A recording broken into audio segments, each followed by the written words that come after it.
Hey everybody, Emmy here! This video is going to be unlike anything I've ever done before, so I hope you guys enjoy it. Basically, I'm going to be taking you behind the scenes and showing exactly how I made my latest stop motion, Gracie Dyes Her Hair Pink. Today I'm going to show you guys not only how I write, film, and edit my stop motions, but I'm also going to show you guys lots of behind the scenes footage of how I actually made this video in particular, including how I made all the props in the set, and how I dyed Gracie's hair pink in the first place. So if you haven't seen Gracie Dyes Her Hair Pink yet, go ahead and click the link in the description below. I think you'll really enjoy it, and then you can come back to this video and it'll make a lot more sense afterwards. Alright, I'm pretty sure that's all I have to say, so let's get into it! Okay, so the first thing I do when I'm making any kind of video is write up a script, or at least a basic outline, so I know exactly what I'm going to be doing. I really like the structure of a script or outline, and then it also lets me know like an estimate of how long the video should take me to film.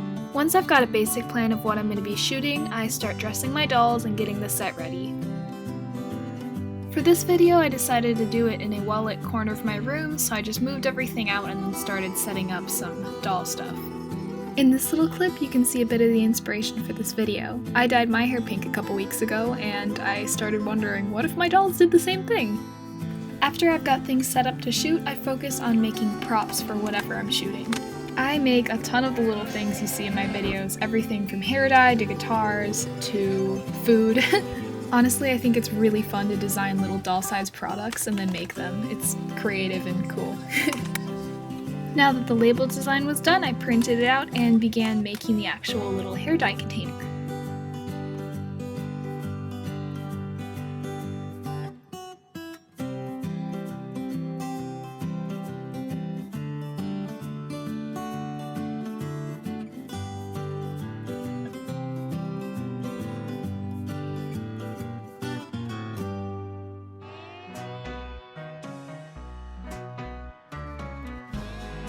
The label was looking cute, but the container itself didn't really look like hair dye, so this is where I decided to paint the bottom, and then once it was dry, I filled the whole thing with hot glue to make it into a solid little item. I made a little cap out of hot glue and paper, and then attached it to the top, and the hair dye was done. Oh yeah, I set it down when it was still warm, so it got glued to that paper, but it's fine, I just cut it out. It looked cute anyways. There you go, it's all done. Alright, so this is where things got tough because at this point I needed to figure out how in the heck I was actually gonna dye Gracie's hair. One option was to just take a Sharpie to her original wig when I was in that point of shooting, but I didn't really want to ruin the iconic blonde bangs look in case I didn't like the pink hair myself. And that's where I finally had a good idea. I remembered that I had this blonde wig that I tried to dye years ago and it was kind of pink on the ends, but I figured if I touched up the roots I could swap her wig when I was halfway done with filming, and then I wouldn't have to dye her actual hair. However, in order for me to swap Gracie's wigs while filming, she would have to be bald so I could take them on and off easily. And that meant I got to enter the super fun process of removing an American Girl doll wig. I've only done this like once or twice before, so I was kinda terrified, but you know, we're doing it for the video. Here's me trying to take off her wig and struggling. This was not an easy task, but finally it came off and I had this awkward little bald doll head. After that whole ordeal, I had to start working on what I began calling the stunt wig, aka the pink wig. It was kind of this faded blonde to pink ombre. Honestly, if you go on my backup account, White Fox Stop Motion BTS, then you can probably see the video of when I dyed this thing. It was gonna be for a custom doll, but I ended up scrapping the plans for that doll and never completed her, so I just had this dupe wig sitting around. With a little trim, the bangs looked almost identical to Gracie's, so I was pretty proud of myself for thinking of this whole thing.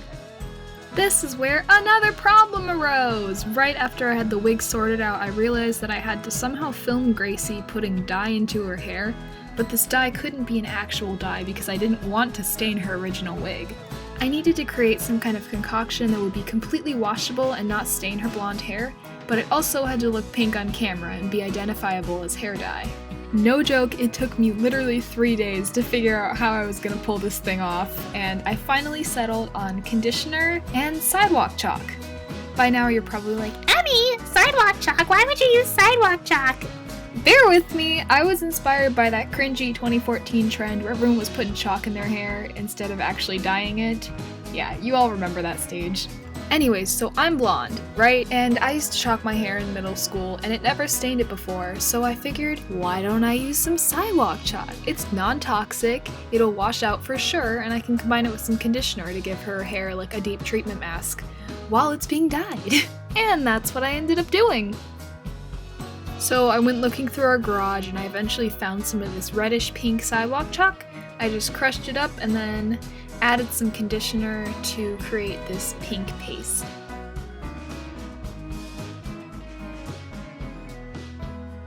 Then I ended up spooning it into a little plastic baggie so that I could cut a hole in the bag and essentially pipe it into the bowl during the video. Then I created a second baggie of just white conditioner. So then, just like I explained before, I cut the tips of the bags, and that is how I pulled off this clip of my stop motion where the girls are putting the dye into a bowl. Isn't that kind of cool? I don't know, I just think it's interesting how we AG-tubers put all of this work behind the scenes into these videos just to make it look like real life things are happening to our dolls without them actually happening. It really just forces you to be creative and think outside the box, which is something I love.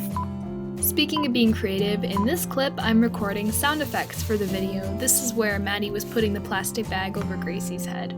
Sound effects are another thing that I do mostly myself. If it's like an alarm or something that I really can't emulate by myself, I'll find royalty-free sound effects online. But usually it's just me moving stuff around in my room, trying to create noises that are supposed to sound like other noises, if that makes sense. I do basically the same thing when I record voiceovers, which is shown here.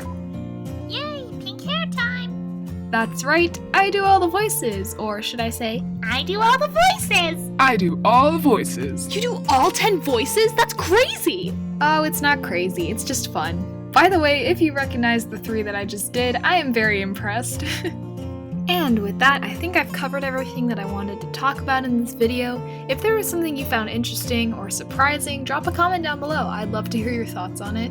And let me know if I should do more director's cut / behind the scenes style videos just like this on my channel. Well, I hope you all enjoyed going behind the scenes of Gracie dyes her hair pink. Again, if you haven't seen it yet, be sure to click the link in the description and watch that video. And I hope you all have a great day. Thank you so much for watching. Bye!